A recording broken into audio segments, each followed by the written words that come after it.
안녕하세요. 출근길 노동법 정경국 노무사입니다. 며칠 전 한겨레 신문에 게재된 산재당한 건설 현장 10장 사업자인가 노동자인가 라고 하는 제목으로 건설 현장 작업반장의 사망 사건에 대하여 서울행정법원에서 노동자가 아닌 사업자로 판결했다는 내용이 보도되어 작업반장, 다시 말해서 건설 현장 10장의 근로자성 여부를 어떻게 봐야 하는가에 대해서 설명드려 보도록 하겠습니다.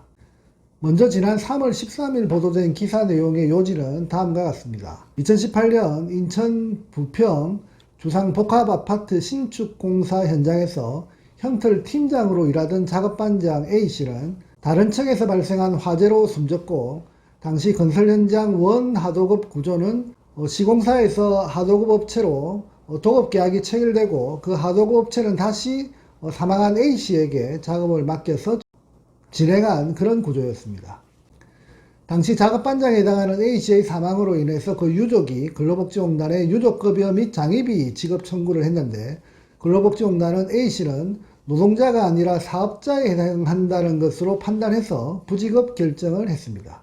이러한 부지급 결정에 대해서 유족이 행정소송을 제기한 결과 서울행정법원에서는 작업반장 A씨의 경우 다음과 같은 이유로 근로자가 아닌 사업자로 판단했다는 기사 내용입니다. 사업자로 봤던 그 근거로 첫 번째, 작업반장 A씨에게 공기 내에 형틀 작업을 마쳐달라고 요청한 것에 불과하고 각종 안전관리 및 현장관리 지시사항만을 전달했을 뿐이다 라고 하는 점, 그리고 두 번째, 구체적인 작업과 관련해서는 별다른 지시감독을 하지 않았다는 점, 그리고 세 번째, 형틀 작업의 전문성을 갖춘 A씨가 인력 수급부터 개별 노동자의 노임을 결정했다라고 하는 점, 그리고 네 번째, 구체적인 업무 수행 방법 등에 대한 독자적인 결정권을 가지고 작업반장 A씨가 직접 작업을 수행한 점 등을 볼 때 근로자적인 성격은 부족하다, 이렇게 행정법원에서는 판단했습니다.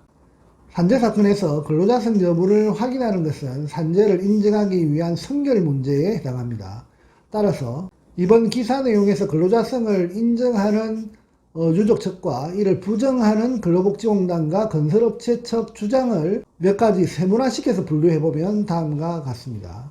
그 첫 번째, 사대보험료 원천 징수 여부에 대한 조사에서 이번 사건에서는 원천 징수는 했던 것으로 확인됩니다. 이러한 부분은 제가 보기에 유가족에게 유리한 상황이었습니다. 그리고 두 번째, 작업 장비를 작업반장, 즉 작업자들이 직접 가져와서 작업하는지 여부에서 이번 사건의 경우에는 작업 장비는 건설업체에서 제공한 것으로 그렇게 확인됩니다. 이 또한 유가족에게 유리한 상황이었습니다. 그리고 세 번째, 작업 공정에 대한 지시를 건설업체에서 주도했는지 여부에 대해서는 이번 사건에서는 작업 공정 지시는 건설업체가 지시를 한 상황이기도 했지만, 건설업체에서는 자기들 주장에 의하면 안전관리 및 현장관리 지시사항만을 전달했을 뿐이다 라고 하면서 서로 의견이 충돌되고 있었던 점으로 확인됩니다. 이 부분에 대해서는 양자 간의 의견에 대한 사실관계 여부를 구체적으로 확인, 조사해 볼 필요가 있지 않을까, 그렇게 생각합니다. 하지만 제 생각에는 작업 공정에 대한 지시는 건설업체가 당연히 가지고 있다라고 생각이 듭니다. 따라서 소송 과정에서 추가적인 주장이나 사실관계에 대한 입증을 통해서 근로자성 여부를 주장할 때 이러한 사실관계에 대한 추가 증빙 자료 등을 제출할 필요가 있지 않나, 그렇게 생각합니다.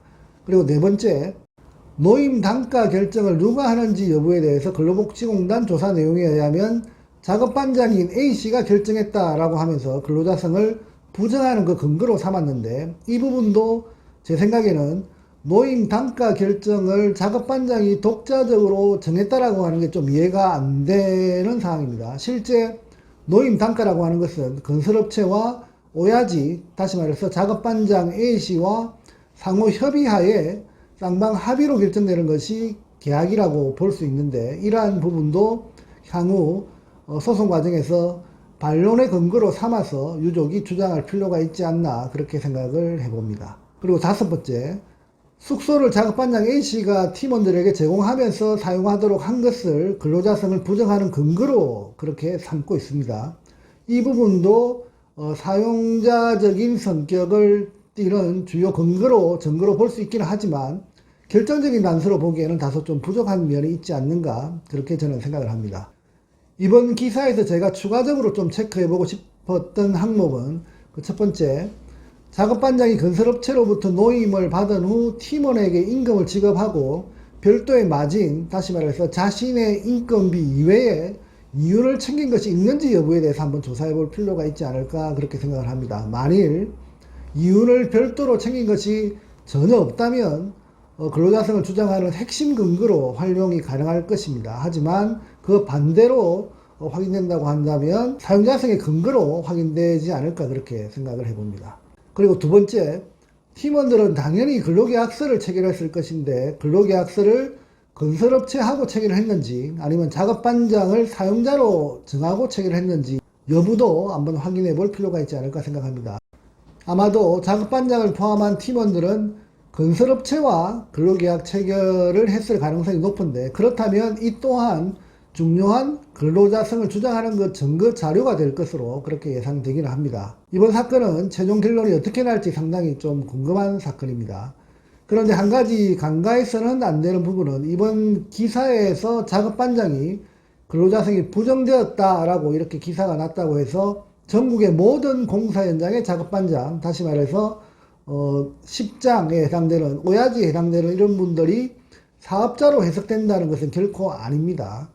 근로자성 여부는 일률적으로 명칭으로 정해지는 것이 아니라 사안별로, 그리고 실제 근로자성을 띠는지 아니면 독자적인 사업을 영위하는 사업자성을 띠는지 여부를 구체적으로 조사할 때 확인되는 것이기 때문에 사안별로 판단하고 있다, 이렇게 보시면 되겠습니다.